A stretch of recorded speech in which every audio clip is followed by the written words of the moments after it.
कैसे हैं आप सभी। मैं आपका मिथिलेश कुमार और आज हम लेकर आए हैं साइकोलॉजी वर्ल्ड बाय एम के सर के द्वारा। आज का जो टॉपिक है वो टॉपिक होने वाला है चित्रीय प्रतिच्छन के बारे में।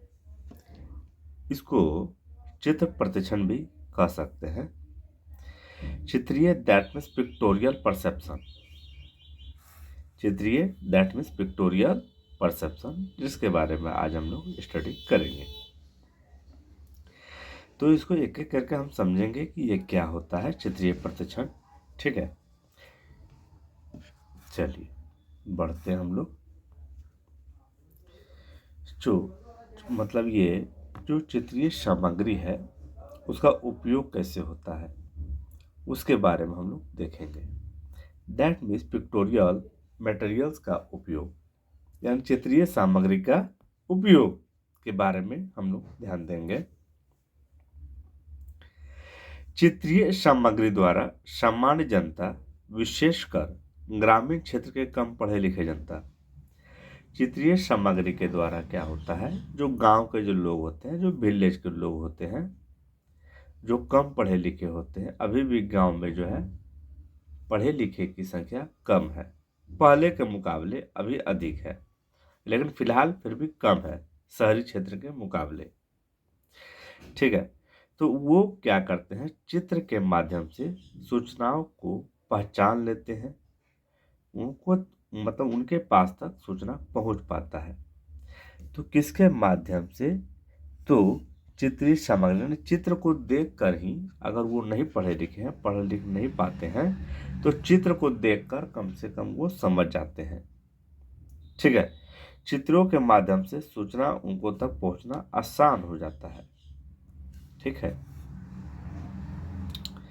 जो चित्रीय प्रतिच्छन होता है किसे कहा जाता है, अगर देखा जाए तो चित्रीय प्रतिच्छन किसे कहा जाता है, दैट मीन्स पिक्टोरियल परसेप्शन किसे कहा जाता है, इसका जिक्र हम लोग करेंगे। सबसे पहले देखिए एक पिक्चर है, पिक्चर को ही यहाँ पे पिक्टोरियल कहा गया है। ये जो पिक्चर है, इसी पिक्चर को यहाँ पे क्या कहा गया है, पिक्टोरियल। क्लियर हो गया। ये जो चित्र है इसमें आपको क्या दिख रहा है, क्या पता चल रहा है आपको चित्र में। देखिए इस चित्र में क्या पता चल रहा है आपको, इस चित्र में पता चल रहा है कि एक व्यक्ति है, एक हाथी है, इसके हाथ में एक भाला है। ठीक है, सब लोग अलग अलग इसका नाम, अगर किसी जैसे गिलास हम देंगे, अब गिलास को कोई गिलास बोले तो सवाल होता है कि यहाँ पे तो भाला है, मतलब वध करने वाला, मारने वाला यंत्र बोल सकते हैं इसको। ठीक है, अगर उनके हाथ में है, यहाँ पे देख लीजिए उनके हाथ में है, एक हाथी है और एक है, तो ये इनको मारना चाह रहा है यहाँ पे, हाथी को। क्लियर, एक जानवर यहाँ है, एक जानवर यहाँ है, और एक व्यक्ति हाथ में लिए हुए हैं मारने के लिए। तो ये आपको चित्र प्रतिच्छन हो गया। तो सवाल होता है कि जो व्यक्ति को हम लिख देंगे, लिखित रूप में अगर रहेगा, तो अगर लिखित रूप में वो नहीं पढ़ सकते हैं तो कम से कम देख कर वो समझ जाएंगे। तो सूचना जो है चित्र के माध्यम से उन तक पहुंच पाता है। समझ में आई बात। अब देखिए, जो चित्रीय सामग्रियों को देखकर जो जनता होती है लक्षित निष्कर्ष पर पहुंच जाती है। यहाँ पे लिखा हुआ है, चित्रीय सामग्रियों को देखकर ऐसी जनता जो कम पढ़ी लिखी होती है वो लक्षित निष्कर्ष पर पहुंच जाती है। इस तरह का जो प्रतिच्छन होता है, ठीक है, उसी को कहा जाता है चित्रीय प्रतिच्छन। क्या कहा जाता है, पिक्टोरियल परसेप्शन। बात समझ में आ गई आप लोग को, क्लियर है, कोई दिक्कत नहीं है। अगर एक बार में समझ में नहीं आए तो आप दोबारा देख सकते हैं। ठीक है, और ये जो टॉपिक है यूसी नेट चैप्टर का है, आपको तो पता ही है। ठीक है, आगे बढ़ते हैं। उससे पहले थोड़ा सा और समझ लीजिए कि चित्र के माध्यम से व्यक्ति चित्र में दिखलाए गए सामग्रियों के अंतर संबंधता का प्रत्यक्षण कर विशेष अर्थ लगाता है। उसके बीच में अंतर संबंध जो होता है, इंटरैक्शन जो होता है, रिलेशनशिप जो होता है इंटरनल, उसी के आधार पे वे लोग विशेष अर्थ लगाते हैं। अब हम लोग बात करेंगे चित्रीय प्रतिच्छन की विशेषता के बारे में। ठीक है, क्या विशेषता है उसकी, उसके बारे में जिक्र करेंगे। तो चित्रीय प्रतिच्छन जो होता है, सबसे पहला नंबर में देखेंगे तो ये आम जनता मतलब जो साधारण लोग हैं, जो ज़्यादा दिमाग उमाग नहीं लगाते हैं, अपना अत्यधिक मात्रा में नहीं लगाते, वो उनका चर्चा हम कर रहे हैं। सामान्य दिमाग तो सबको लगाते हैं, एक्स्ट्रा दिमाग कोई नहीं लगाता है, लेकिन यहाँ पे हम बात कर रहे हैं जो सामान्य दिमाग लगाते हैं वैसे व्यक्ति यानी आम जनता तक पहुँचने में यह चित्रीय प्रदर्शन सरल होता है। ठीक है, इसके बाद चित्रीय सामग्रियों दैट मीन्स पिक्टोरियल मटेरियल्स का उपयोग इसमें होता है, यानी चित्र संबंधित मटेरियल जो लगते हैं उसका उपयोग यहाँ पर किया जाता है। ठीक है, ये सेकंड नंबर का हो गया। इसके बाद तथा कम पढ़े लिखे जनता तक सूचनाओं का पहुंचना आसान होता है। जो कम पढ़े लिखे हैं, ठीक है, वैसे जनता, वैसे लोग, वैसे व्यक्ति तक ये सूचना आसानी से पहुंच जाता है चित्र के माध्यम से। अब ऐसा नहीं है कि उनको आंख नहीं है तो चित्र के माध्यम से कैसे समझेंगे, तो शर्त अप्लाई है, उसके बारे में भी हम लोग जिक्र करेंगे। जो चित्रीय प्रतिच्छन की जो विशेषता होती है उसमें और भी है, इसमें लक्षित निष्कर्ष पर पहुंच पाना संभव होता है। जो समझना चाहते हैं वो चित्र के माध्यम से समझा जा सकता है और लोग समझते भी हैं। सभी व्यक्ति चित्रीय माध्यम को समान मात्रा में समझते हैं। यह ना एक सवाल पैदा हो गया कि सभी व्यक्ति जो है चित्रीय माध्यम से, कौन माध्यम से, चित्रीय माध्यम से समान मात्रा में समझते हैं। लिखा हुआ कोई बात पढ़ के ना व्यक्ति हो सकता है थोड़ा अलग अलग समझे, लेकिन चित्रीय माध्यम से समान समझते हैं। इसका जिक्र भी हम लोग करेंगे अच्छी तरह से। इसके बाद देखिए, सभी व्यक्ति चित्रीय माध्यम से समान मात्रा में समझते हैं। एक बार फिर से हमने लिख दिया है बाय मिस्टेक। अब उसको यहाँ पे थोड़ा सा हम लिए हैं कि सभी व्यक्ति चित्रीय माध्यम को समान मात्रा में समझते हैं। इस पूर्व कल्पना की जांच, ये तो पूर्व कल्पना बनाया है ना ऐसा, ठीक है, तो इसका जांच जो है वो दो प्रमुख प्रश्नों के माध्यम से किया गया। इसका जांच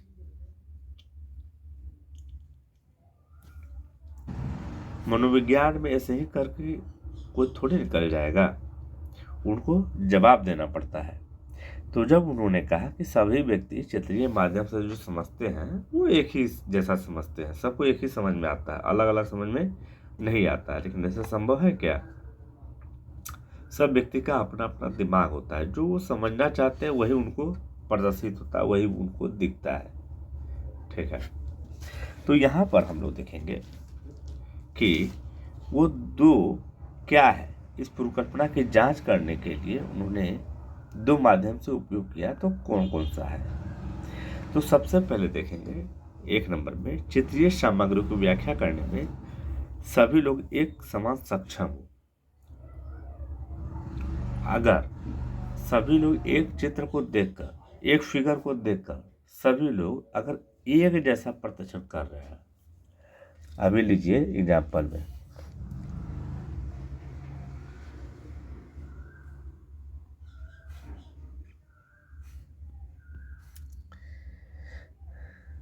अब सभी लोग अगर औरत का इसको पिक्चर बोलेंगे, ठीक है, तो इसका मतलब सभी में एक जैसी क्षमता होगी, एक जैसी लगभग में समानता होगी, सिमिलरिटी होगी सभी में।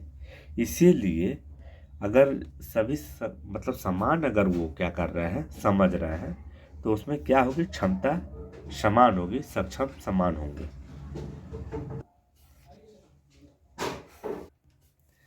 चलिए सेकंड वाला देखते हैं। क्या चित्रीय सामग्रियों या स्वयं प्रदर्शन करता, जो चित्र की जो सामग्री होती है और जो स्वयं प्रदर्शनकर्ता से संबंधित कुछ ऐसे कारक हैं जो इन चित्रों या तस्वीरों का प्रदर्शन तथा व्याख्या में होने वाले कुछ संभावित अंतरों की व्याख्या करते हैं। कुछ ऐसा रहता है, ठीक है ना, कुछ ऐसा रहता है, सेकंड नंबर हम पढ़ रहे हैं। कुछ ऐसी चीजें होती है जिसमें चित्रीय सामग्री जो होता है या प्रदर्शनकर्ता से संबंधित कुछ ऐसे कारक मिलेंगे आपको जिसके कारण क्या होता है, संभावित अंतर की व्याख्या कर पाते हैं ये लोग। तो क्वेश्चन में आते हैं एक बार फिर से हम लोग। क्वेश्चन में यह दिया गया है कि सभी व्यक्ति चित्रीय प्रदर्शन को समान मात्रा में समझते हैं। इस पूर्व कल्पना की जांच दो प्रमुख प्रश्नों के माध्यम से किया जा सकता है। तो कौन कौन से प्रमुख प्रश्न है? तो पहला नंबर में ये, दूसरा नंबर में ये, ठीक है। आगे बढ़े या फिर से पढ़ देते हैं आपके लिए। कथा एक नंबर पढ़ रहा है कि वो प्रश्न क्या है जिसके माध्यम से सभी व्यक्ति में एक समान चित्र प्रदर्शन कर पाने की कारण होती है। उसके प्रश्नों को पढ़ रहे हैं हम लोग। चित्रीय प्रदर्शन की व्याख्या करने में क्या सभी लोग एक समान सक्षम हैं? पहला नंबर। दूसरा नंबर, क्या चित्रीय सामग्रियों या स्वयं प्रदर्शनकर्ता से संबंधित कुछ ऐसे कारक हैं जो इन चित्रों या तस्वीरों के प्रदर्शन तथा व्याख्या में होने वाले कुछ संभावित अंतरों की व्याख्या करते हैं। ठीक है, आगे बढ़ते हैं। चित्रीय प्रदर्शन की पहली पूर्व कल्पना की प्रयोगात्मक जांच किस मनोवैज्ञानिक द्वारा की गई थी? अभी जो हम बताए थे उसमें जो पहला वाला था उसके बारे में यह कह रहा है कि उसके बारे में किसने बताया था। ठीक है, तो आर.सी. मिश्रा तथा भी गुप्ता द्वारा 1983 में, आर.सी. मिश्रा तथा भी गुप्ता द्वारा जो है 1983 में बताया गया। अब पहली पूर्व कल्पना के बारे में क्लियर है। तो यहाँ पर देखेंगे कि पहली पूर्व कल्पना का प्रयोग जांच बच्चों पर आर.सी. मिश्रा तथा भी गुप्ता द्वारा 1983 में 1983 में चित्रों के समझ एवं उसके प्रदर्शन की परिशुद्धता पर आधारित होती है, उसका इन्होंने इस पर प्रयोग किया। तो किस माध्यम से किया? तो यहाँ पर देखिए, चित्र नंबर 1 है ये और ये चित्र नंबर 2 है। ठीक है, ये चित्र नंबर 2 है, ये चित्र नंबर 1 है।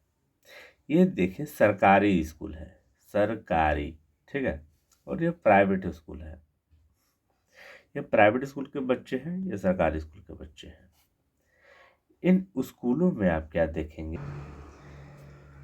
तो एक हो गया प्राइवेट, एक हो गया है सरकारी। इन दोनों में आप क्या देखेंगे, जो प्राइवेट स्कूल के जो बच्चे होते हैं, किस स्कूल के, जो प्राइवेट स्कूल के बच्चे होते हैं, वे बच्चे अपने घर में जो चित्र देखते हैं, क्या देखते हैं, चित्र।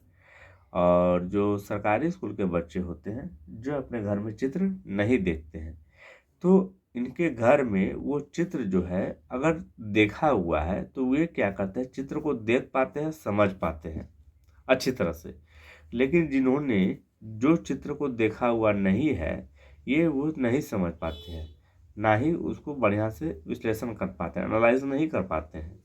जबकि ये वाला क्या करते हैं, प्राइवेट स्कूल के बच्चे जो होते हैं, जिन्होंने अपने घर में, घर के आसपास, ठीक है, जो चित्र देखा है उसको उन्होंने जोड़ लिया और उनका विश्लेषण कर लिया और सही सही परिणाम निकला।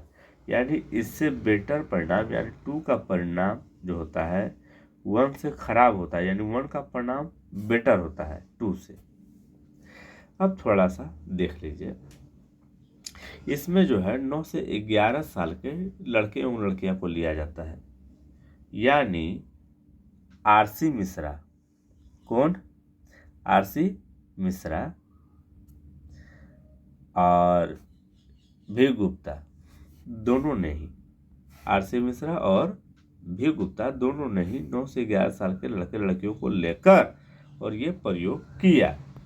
इस प्रयोग में आप देखेंगे इन दोनों समूहों को एक तस्वीर बोध कार्य दिया गया, जिसे बच्चों को एक तस्वीर के दो दृश्यों को आपस में जोड़ना था। एक तस्वीर के दो दृश्यों को आपस में जोड़ना था। तो जो बच्चे घर में देखे थे, ठीक है, उनके आसपास के माहौल में था, वो तो जोड़ लिए, लेकिन ये अच्छी तरह से नहीं जुड़ पाते हैं। क्लियर? आगे बढ़े।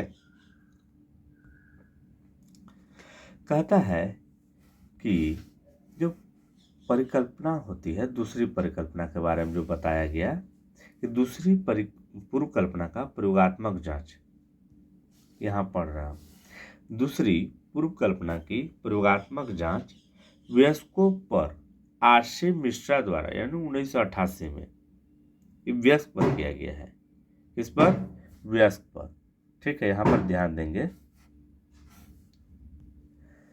यहाँ पर ध्यान देंगे कि दूसरी पूर्व कल्पना का प्रयोगात्मक जांच वयस्कों पर आरसी मिश्रा 1988 द्वारा चित्र के समक्ष एवं उसके प्रतिचन की परिशुद्धता के लिए किस चरों के पड़ने वाले प्रभाव का अध्ययन किया।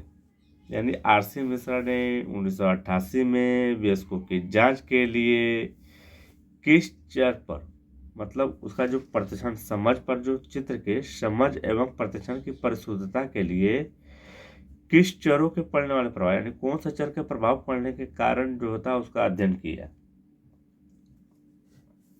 तो उच्च जाति, शिक्षा, शहरी संपर्क दैट मीन्स अर्बन कॉन्टैक्ट के पड़ने वाले प्रभाव का अध्ययन किया। यानी दूसरी पूर्व कल्पना में आरसी मिश्रा ने 1988 में वयस्कों पर, किस पे किया उन्होंने? वयस्क पर किया। अंडरस्टैंडिंग के लिए यानी समझ के लिए, प्रतिक्षण दैट मीन्स परसेप्शन के लिए, परिशुद्धता प्योरिटी के लिए, ठीक है, उस पर जो प्रभाव पड़ता है उस चर का अध्ययन किया। तो वो चर क्या थे? उच्च जाति दैट मीन्स हाई कास्ट, शिक्षण दैट मीन्स एडुकेशन, शहरी संपर्क दैट मीन्स अर्बन कॉन्टैक्ट के पड़ने वाले प्रभाव का भी इन्होंने अध्ययन किया है। ठीक है, और उन्होंने क्या बताया कि चरों का, यहां पर देखिए ग्रीन वाला में, चरों का महत्वपूर्ण एवं सार्थक, चरों का महत्वपूर्ण एवं सार्थक प्रभाव चित्र के प्रतिक्षण एवं समझ पर पड़ता है। चरों का महत्वपूर्ण एवं सार्थक प्रभाव, कैसा प्रभाव? सार्थक प्रभाव चित्र के प्रतिक्षण एवं समझ पर पड़ता है। आगे बढ़े। कहता है दूसरी पूर्व कल्पना की प्रयोगात्मक जांच वयस्कों पर आरसी मिश्रा द्वारा 1988 में जो किया गया, उसी के पड़ने वाले मतलब चर का जो प्रभाव पड़ता है उसमें जो अध्ययन किया और उन्होंने क्या पाया, क्या निष्कर्ष निकाला, ठीक है, तो उसको हम लोग देखेंगे कि उन्होंने निष्कर्ष क्या निकाला। तो उनके द्वारा कहना था कि चित्रों में वस्तुओं की पहचान करने की क्षमता जो होती है वो व्यक्ति के विभिन्न समूह में लगभग एक समान होती है। इन्होंने अपना निष्कर्ष दिया कि चित्रों में, शुरू से पढ़ रहे हम लोग, कि चित्रों में वस्तुओं की पहचान करने की क्षमता, चित्र में अगर वस्तु की पहचान करने की क्षमता हो तो लगभग में सब व्यक्ति में समान होती है, परंतु चित्र में दर्शाए गए वस्तुओं के संबंध से प्रतिक्षण करने तथा उनके सार को समझने की क्षमता अर्जित होती है।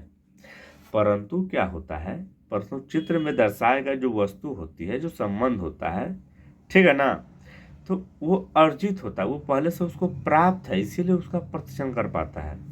अर्थात उसे व्यक्ति सीखता है, या यह कहा जाए कि उसका उत्कृष्टता व्यक्ति के पूर्व अनुभूति के साथ बढ़ती जाती है, और उत्कृष्टता जो होती है व्यक्ति के अनुभूति के साथ बढ़ती जाती है। और अगर आप प्रतिक्षण कर पा रहे हैं, इसका मतलब पहले से आप सीखे हुए हैं, जानकारी है, अर्जित आपने किया है, यानी आपने प्राप्त किया है। ठीक है,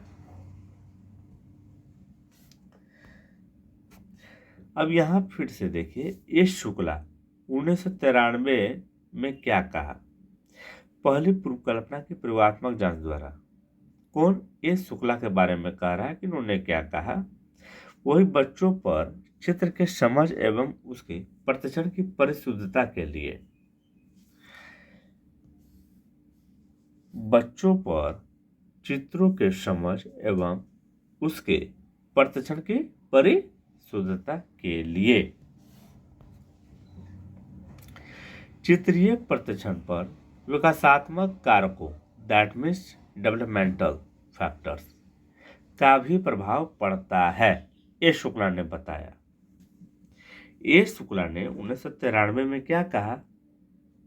पहली पूर्व कल्पना को लेकर, पूर्व कल्पना बताए थे ना हम, तो पहले पूर्व कल्पना को लेकर जो जांच किया उन्होंने, जो प्रयोग किया, जो एक्सपेरिमेंट किया, ठीक है, और चित्रों के समझ एवं उसके प्रदर्शन के बारे में, चित्रों के समझ एवं उसके प्रदर्शन के बारे में इन्होंने कहा, ए शुक्ला ने, कि चित्रीय प्रदर्शन पर विकासात्मक कारकों का भी प्रभाव पड़ता है, ठीक है।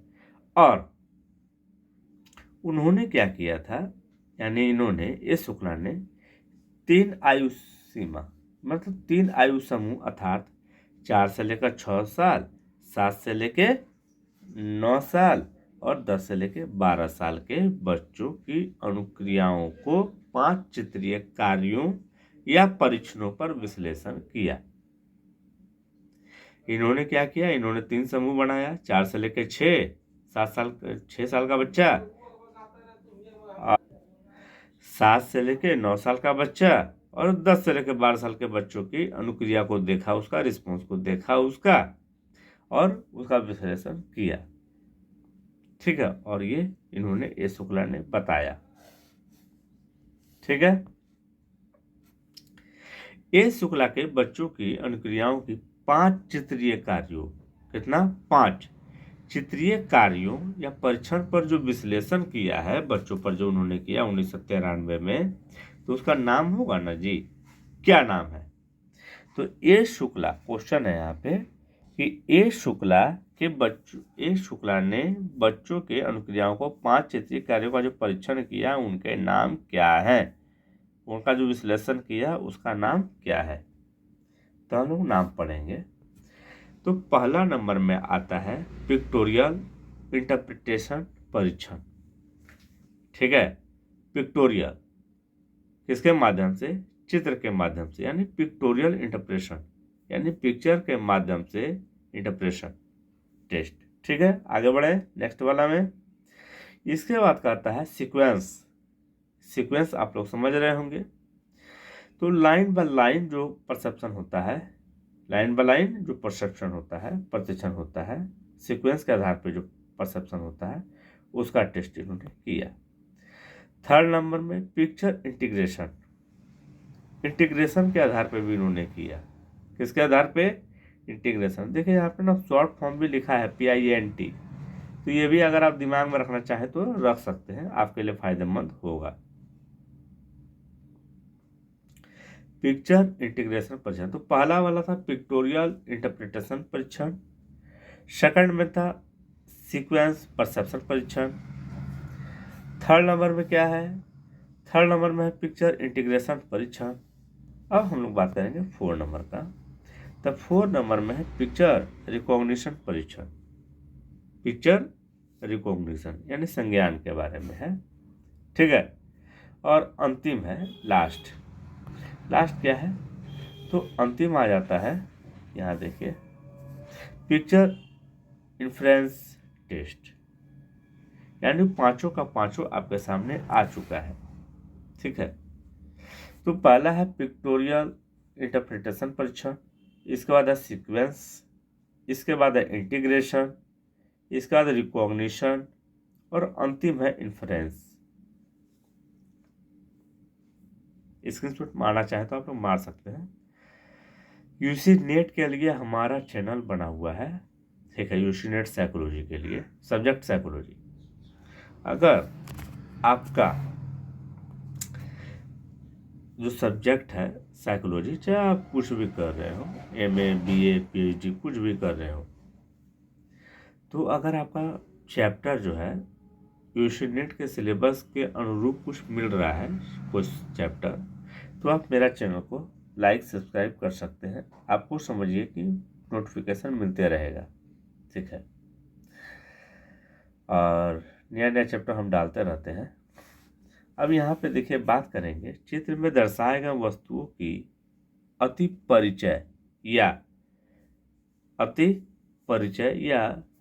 बेतकल्लुफी दैट मीन्स फैमिलियरिटी से भी चित्रीय प्रदर्शन प्रभावित होता है। ये निष्कर्ष निकल कर आया है, ये नोट के रूप में था, ठीक है। तो चित्रीय में मतलब चित्र में दर्शाए गए वस्तुओं की अति परिचय या बेतकुल्फी दैट मीन्स फैमिलियरिटी से चित्रीय प्रदर्शन प्रभावित होता है। क्लियर है। इसके बाद कहता है डी सिन्हा तथा आरसी मित्र, डी सिन्हा तथा आरसी मित्र अति परिचय या बेतकल्लुफी से भी चित्रीय प्रदर्शन प्रभावित होता है। डी सिन्हा तथा आरसी मित्र अति परिचय या बेतकल्लुफी से भी चित्रीय प्रदर्शन क्या होता है, प्रभावित होता है, और उसका जांच जो है किया गया। क्लियर है। यहाँ पे जैसा कि आप देख पा रहे होंगे, हमने क्वेश्चन पढ़ लिया है।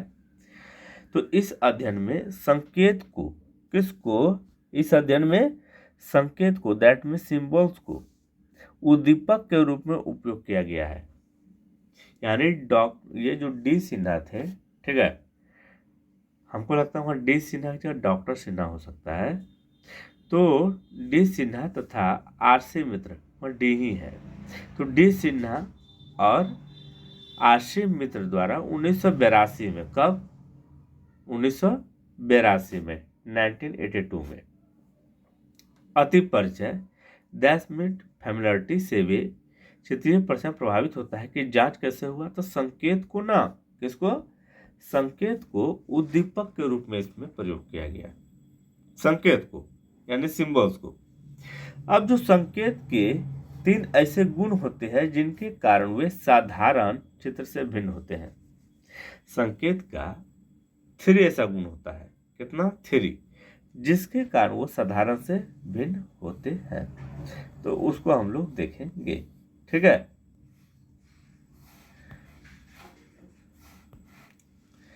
तो तीनों यहाँ पे आ चुका है, नंबर 1, नंबर 2, नंबर 3। तो सबसे पहला देखिए यहाँ पर दिया गया है कि संकेत के जो होते हैं वे के कौन कौन से गुण होते हैं, उन गुण का चर्चा करेंगे। तो इसमें स्वतंत्र उत्पत्ति होता है, इसमें क्या होता है, फ्री क्रिएशन होता है, यानी स्वतंत्र उत्पत्ति होता है। ये गुण है संकेत के, जिसके कारण चित्र में भिन्नता को हम देख पाते हैं। तो सबसे पहला नंबर है स्वतंत्र उत्पत्ति। सेकंड नंबर में है प्रतिनिधित्व यानी रिप्रेजेंटेशन, जो रिप्रेजेंट करवाता है, ठीक है, उसका जो प्रतिनिधित्व करता है। तो स्वतंत्र उत्पत्ति हो गया पहला नंबर में, that means free creation. Second वाला में है प्रतिनिधित्व, सेकंड वाला में क्या है, प्रतिनिधित्व। और थर्ड नंबर में जो है वो है संस्कृति अंतरण, दैट मीन्स कल्चरल ट्रांसमिशन। तो ये संकेत के 3 गुण हैं जिसके कारण चित्रों में भिन्नता को देख पाते हैं, समझ पाते हैं हम लोग। स्वतंत्र उत्पत्ति, प्रतिनिधित्व और सांस्कृतिक अंतरण। आगे बढ़ते हैं। परिचित या अपरिचित संकेतों की पहचान किस पर निर्भर करता है। मतलब कोई परिचित हो या अपरिचित जो संकेत होता है उसकी पहचान डिपेंड किस पर डिपेंड करता है, वो किस पर निर्भर करता है, किस पर आश्रित है वो। तो यहां पर देखिए परिचित या अपरिचित, परिचित या अपरिचित संकेतों की पहचान बहुत हद तक, मतलब ज्यादा से ज्यादा उद्दीपक के स्वरूप पर, उद्दीपक के स्वरूप पर डिपेंड करता है। स्वरूप जैसे मूर्त, अमूर्त। यानी परिचित या अपरिचित संकेतों की पहचान किस पर निर्भर करता है, किस पर डिपेंडेंट है, किस पर आश्रित है? तो उद्दीपक के जो स्वरूप होते हैं, मूर्त या अमूर्त, होने पर ही डिपेंड करता है ज़्यादातर, अत्यधिक मात्रा में। जैसे 100% में से 95% या 90%। क्लियर? और भी कारण है तो उसको भी देख लेंगे हम लोग। यह कुछ हद तक इस बात पर भी निर्भर करता है, मतलब इस बात पर भी डिपेंडेंट है कि किस स्तर पर, यानी किस लेवल पर अनुक्रियाओं का विश्लेषण किया जा रहा है। यानी अनुक्रिया जो होती है, ठीक है, उसका एनालाइज किया जा रहा है, रिस्पॉन्स को एनालाइज किया जा रहा है किस स्तर पर, इस बात पर भी डिपेंड करता है। ठीक है, तो परिचित या अपरिचित संकेतों की पहचान जो है वो यह इस बात पर भी निर्भर करता है कि किस स्तर पर अनुक्रियाओं का विश्लेषण किया जा रहा है। ठीक है, मतलब जब सिर्फ चित्र में संकेतों की पहचान से होती है, मतलब जब सिर्फ चित्र में संकेतों की पहचान से होती है या नहीं, तो इस ख्याल से प्रयोज्य की अनुक्रिया में बहुत ही कम परिवर्तनशील होता है। इस बात को भी आप लोग याद रखेंगे। मतलब जब सिर्फ चित्र में संकेतों की पहचान से होती है, सिर्फ संकेतों की पहचान से होती है या नहीं, अगर ऐसा ख्याल आ जाए तो प्रयोज्य की अनुक्रिया में बहुत ही कम परिवर्तन, चेंज जो होता है, ठीक है, बहुत कम होता है। मॉडिफाई जो होता है बहुत कम होता है, नाम मात्र का। चित्र के संकेत अर्थ में भिन्नता क्यों दिखाई पड़ती है? तो चित्र के माध्यम से, आप लोग चित्र तो पहले भी देख चुके थे। ठीक है, तो प्रयोज्य जो होते हैं, प्रयोज्य को चित्र में काफी भिन्नता दिखाई पड़ती है। प्रयोज्य को चित्र में काफी भिन्नता दिखाई पड़ती है क्योंकि इसके लिए आवश्यक है कि व्यक्ति न सिर्फ संकेतों में उपलब्ध जो संकेत होते हैं, संकेतों में उपलब्ध सूचनाओं से परे सोचे। प्रयोज्य को चित्र में काफी भिन्नता जो होता है इसलिए दिखाई पड़ती है क्योंकि यह आवश्यक है कि जो व्यक्ति होते हैं, ठीक है, तो संकेतों में उपलब्ध सूचनाओं से परे सोचे। बल्कि यह भी आवश्यक है कि सांस्कृतिक रूप से आंतरिक ज्ञानों से व्यक्ति भली भांति परिचित हो। यानी आंतरिक ज्ञान भी उसको होना चाहिए और जो चित्र में दर्शाया गया है उससे वो परे सोचे, थोड़ा सा अलग सोचे, हट के सोचे। क्लियर? तभी उसको भिन्नता दिखाई पड़ेगा, वरना भिन्नता दिखाई नहीं पड़ेगा। ठीक है, अब देखिए यहां पर कहते हैं, मतलब लिखा हुआ है, क्वेश्चन एराइज किया गया है कि चित्रीय प्रतिक्षण में व्यक्तियों में एकरूपता नहीं होती है। जो चित्रीय प्रतिक्षण होता है, परसेप्शन होता है, जो पिक्टोरियल परसेप्शन होता है, उसमें एकरूपता नहीं होती है। इसका कारण क्या है? समानता नहीं होती है, सिमिलरिटी नहीं होती है, सब कुछ ना कुछ अलग अलग पहचानते हैं। इसका मेन कारण क्या है अगर ऐसा होता है तो? ठीक है, तो चित्रीय प्रतिक्षण का एक ऐसा व्यवहारिक पहलू है जो यह बतलाने की कोशिश करता है कि किसी तस्वीर या चित्र में दर्शाए गए वस्तुओं की पहचान भले कि व्यक्तियों द्वारा एक समान ढंग से किया गया हो। फिर समझिएगा बात को आप लोग। चित्रीय प्रतिक्षण जो होता है, ठीक है ना, एक ऐसा व्यवहारिक पहलू है। चित्रीय प्रतिक्षण एक ऐसा व्यवहारिक पहलू है जो यह बतलाने की कोशिश करता है, किसे? हम लोग को, कि किसी तस्वीर या चित्र में दर्शाए गए वस्तुओं की पहचान भले कि व्यक्तियों द्वारा एक समान ढंग से किया गया है, परंतु उन वस्तुओं के आपसी अंतर संबंध तथा अर्थ समझना बहुत से कारकों द्वारा प्रभावित होता है। मतलब उसके अगर अंतर समझ को आप समझ पाते हैं, इंटरेक्शन को अगर आप समझ पाते हैं, तो बहुत से कारक द्वारा वो प्रभावित होता है। ऐसा इसीलिए कहा जाता है क्या कि व्यक्तियों में इसीलिए जो है एकरूपता नहीं हो पाता है, ताकि उसके अंतर संबंध को समझना बहुत अति आवश्यक है। अगर नहीं समझ पाते हैं इंटरनल रिलेशनशिप, तो अब नहीं हो पाएगा, फिर समानता नहीं होगा। सबको समझेगा सब, तब समानता होगा। ठीक है, चलिए मिलते हैं नेक्स्ट वीडियो में साइकोलॉजी वर्ल्ड बाय एम के सर में। आपका धन्यवाद। चलिए।